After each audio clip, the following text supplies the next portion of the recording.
Okay, so a few days ago I stumbled on this Twitter conversation, and I was going to respond to one of these people in the conversation with a more serious response video on this, and then I kind of decided against it and decided to do more of a video insulting the person because I got the feeling that this person was a troll and really didn't mean what they were saying. They were just trolling for responses. At least I hope that's the case, given the Twitter name is GP Solomon, aka Great Pirate Solomon, and given the fact that you were saying stuff like military families are neglecting their parental duties when they deploy, and you accuse me of neglecting my parental duties even though I don't have any. I'm not a father. When I deployed to Iraq to, quote, live out my alpha male fantasies, funny given, you know, Great Pirate Solomon, huh? But I decided later on that, you know what, I am actually going to post a video response on this topic because I think there are certain things that need to be said. Some may wonder, well, you have such audacity here. How arrogant of you. How could you even think about talking about this subject? You said yourself you're not a father. You don't have any children. You're out there obviously in the background video. You're kayaking, having a good old time. Where are you to come off on lecturing me about the responsibilities of parenting? Well, the fact of the matter is I am a taxpayer. My tax dollars go to pay for your children's public schooling. They go to pay for these entitlement programs that single mothers overwhelmingly benefit from. So, yeah, I've earned the right to speak about this. Single mothers, when you stop expecting everyone else to pay for your children, then you can sit there and tell me I shouldn't be speaking about this. But until then, piss off. If there's still any single mothers watching, I doubt there are.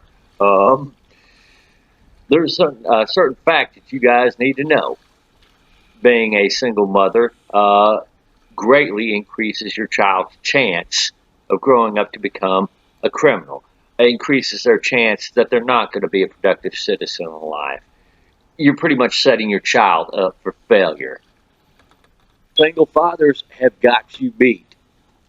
And I think this is because more single fathers than not understand that when you bring children into the equation, it's no longer about you or your happiness.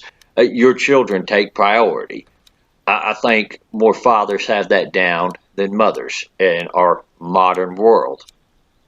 One of the most irresponsible justifications you can make for making a really irresponsible choice in life is it's about me and my happiness.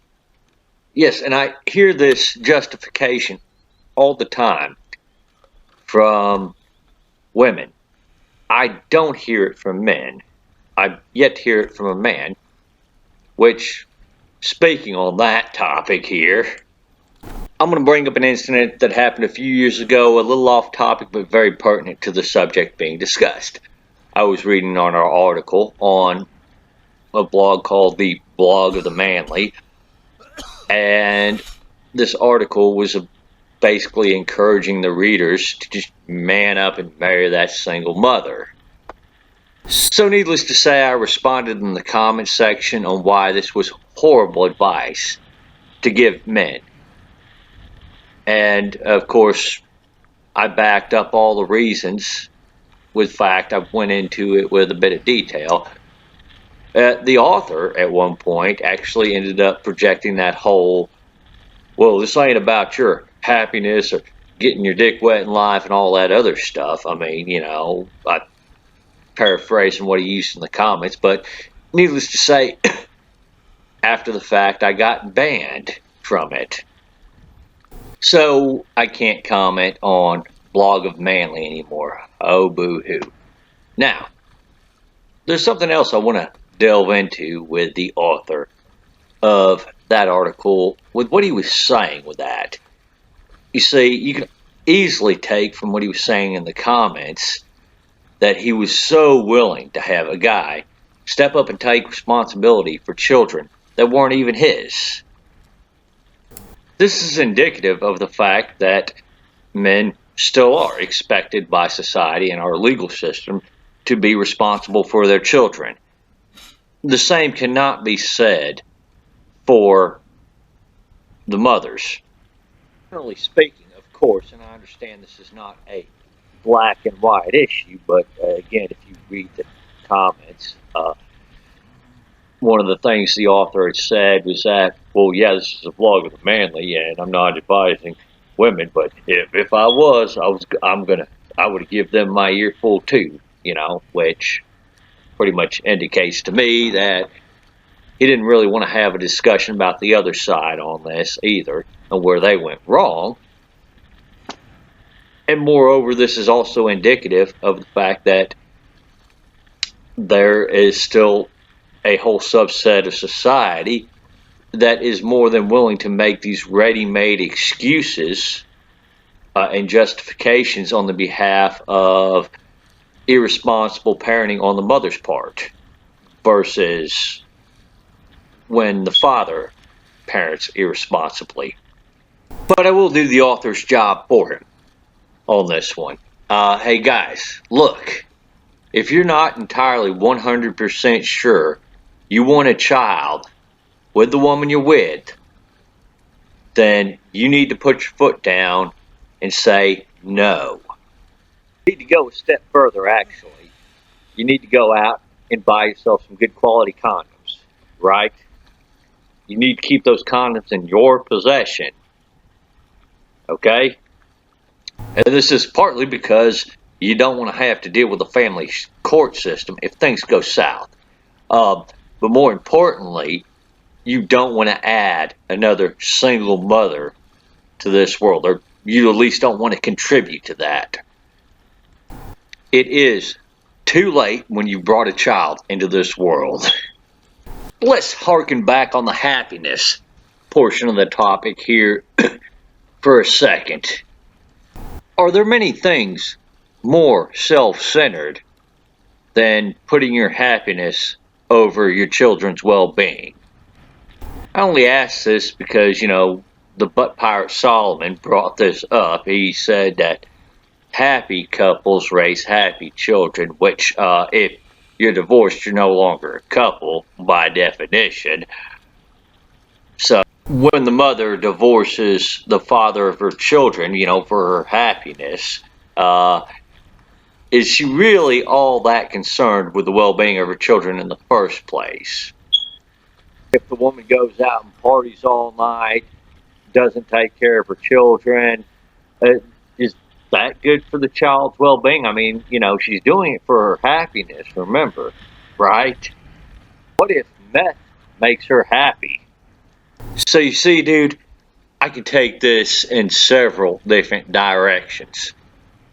But the fact of the matter is if we were to apply your logic across the board, then we'd also have to concede that self-centered people raise self-centered children.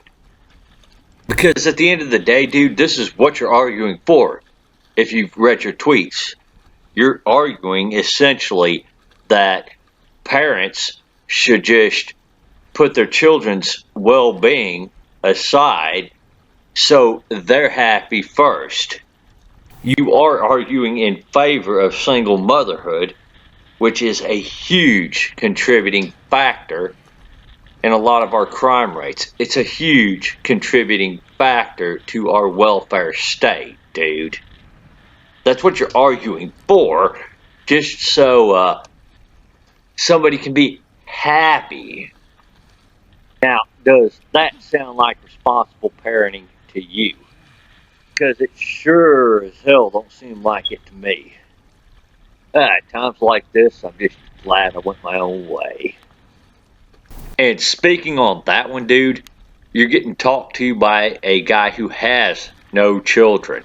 So I gotta ask, on a scale from stupid to full retard, how do you feel?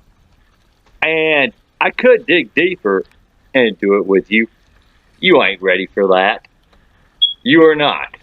In your tweets, when you mentioned single parent households, well, no, single fathers don't have the same issues of their kids growing up not being able to take care of themselves, and becoming criminals. That would be single mothers. So I can already tell you're not even ready to talk about that. You haven't really learned anything about what you're talking about before you started hitting that keyboard up. All right. And everyone else, y'all take her easy out there. Have a great day.